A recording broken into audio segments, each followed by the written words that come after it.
Assalamualaikum warahmatullahi wabarakatuh. Perkenalkan, nama saya Rasa Fitri dengan NIM 30402100125. Saya dari program studi S1 Manajemen Fakultas Ekonomi Universitas Islam Sukarnagung Semarang. Saya di sini akan mempresentasikan hasil tugas saya mengenai pengaruh bangkrutnya e-commerce toko yang merupakan pemenuhan tugas mata kuliah manajemen resiko. Apa itu Stoko? Stoko adalah sebuah startup e-commerce yang berbasis di Jakarta, Indonesia, yang didirikan pada tahun 2017 oleh Yohanes Sugiono Nugroho dan Haryanto Tanjo. Sejak didirikan pada tahun 2017, Stoko telah mengalami pertumbuhan yang signifikan dan berhasil menarik minat beberapa investor terkemuka seperti Sequoia Capital India, EV Growth, Monks Hill Ventures, SoftBank Ventures Asia, dan lainnya. CEO Stoko, Aswin Andrison, memimpin tim Stoko dalam mengembangkan inovasi dan teknologi baru yang dapat membantu pelanggan dan mitra bisnis Stoko untuk tumbuh dan berkembang. Selain itu, Aswin juga memperkuat sinergi antara tim Stoko dan mitra bisnis serta membangun hubungan yang baik dengan para pemangku kepentingan perusahaan Stoko. Selanjutnya ada karakteristik Stoko, dibagi menjadi 3. Yang pertama, menyediakan produk dalam jumlah besar dengan harga grosir. Yang kedua, menawarkan layanan pengiriman dan penjemputan di toko untuk memudahkan para pelanggan dalam memperoleh produk mereka. Yang ketiga, menyediakan fitur-fitur seperti pemesanan otomatis, stok terintegrasi, dan manajemen inventaris. Model bisnis Stoko ada 6. Yang pertama, dalam penjualan produk, Stoko menyediakan berbagai macam produk bahan makan dan minuman dari supplier terpercaya dengan harga yang kompetitif. Yang kedua, dalam pengelolaan stok, fitur pengelolaan stok ini membantu para pengguna untuk memantau ketersediaan produk serta melakukan pembelian produk bahan makanan dan minuman ketika kehabisan stok. Yang ketiga, analisis data. Stoko memberikan analisis data mengenai penggunaan produk serta stok bahan makanan dan minuman yang dapat membantu para pengguna dalam melakukan pembelian ke depannya.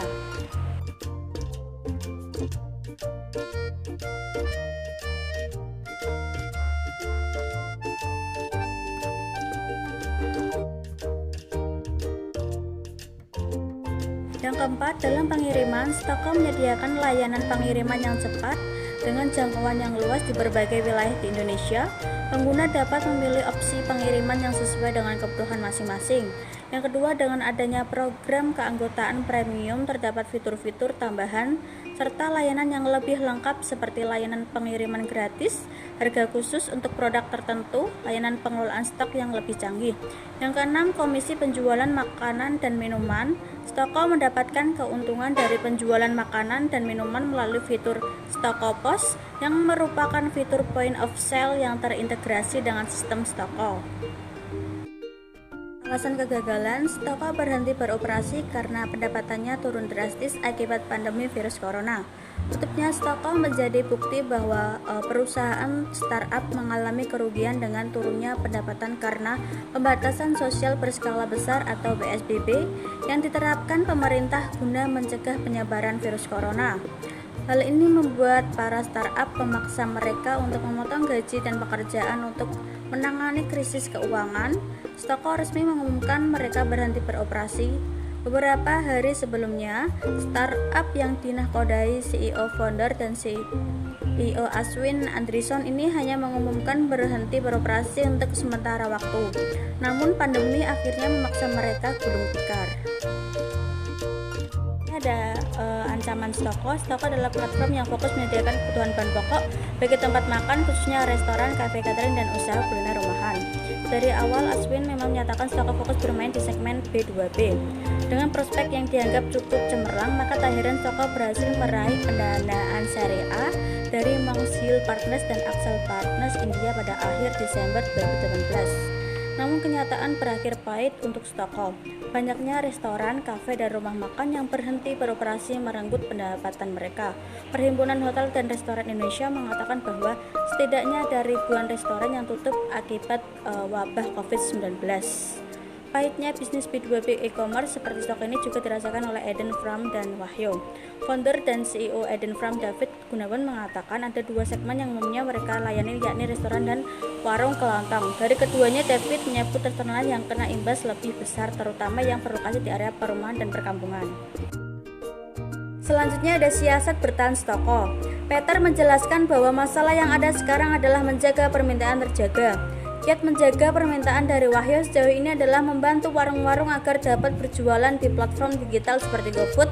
Di saat yang bersamaan, pelaksanaan pembatasan sosial berskala besar atau PSBB di banyak daerah sudah menggeser pola belanja di Wahyu.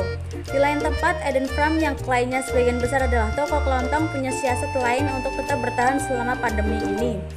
David mengatakan mereka kini mengandalkan sistem keagenan untuk menjangkau pembeli yang enggan keluar rumah. David menolak sistem baru ini sebagai B2C yang menyebut pihaknya hanya mereaktivasi model pembelian secara berkelompok yang sejatinya sudah ada sejak tahun lalu namun baru dihidupkan kembali 3 pekan lalu. Cara agar toko tidak mengalami kegagalan. Yang pertama, melakukan inovasi produk baru dengan memanfaatkan sumber daya yang ada untuk mendapatkan keuntungan. Yang kedua, membuat konten yang menarik seperti konten-konten yang informatif dan interaktif di sosial media tentang bahan baku kuliner agar pelanggan terlibat. Yang ketiga, menawarkan kepada konsumen paket berbeda dengan harga dan penawaran berbeda, lalu menjual banyak bahan baku dengan harga yang lebih ekonomis untuk meningkatkan pembelian impulsif. Yang keempat, mengkampanyekan pada target pasar nilai lebih yang bisa diberikan selama situasi krisis pandemi saat itu, seperti kebutuhan atas bahan baku kuliner meningkat karena diberlakukan PSBB. Kesimpulannya, Stoko adalah startup e-commerce yang berbasis di Jakarta, Indonesia, didirikan pada tahun 2017 oleh Yohanes Sugiono Nugroho dan Haryanto Tanjo. Perusahaan telah mengalami pertumbuhan yang signifikan dan menarik beberapa investor, antara lain Sequoia Capital India, EV Growth, Monks Hill Venture, and SoftBank Venture Asia. Stoko berhenti beroperasi karena pendapatannya turun drastis akibat pandemi virus corona. Tutupnya Stoko menjadi bukti nyata bahwa perusahaan startup mengalami kerugian dengan turunnya pendapatan karena pembatasan sosial berskala besar atau PSBB yang diterapkan pemerintah guna mencegah penyebaran virus corona.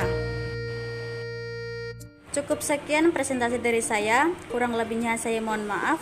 Wassalamualaikum warahmatullahi wabarakatuh.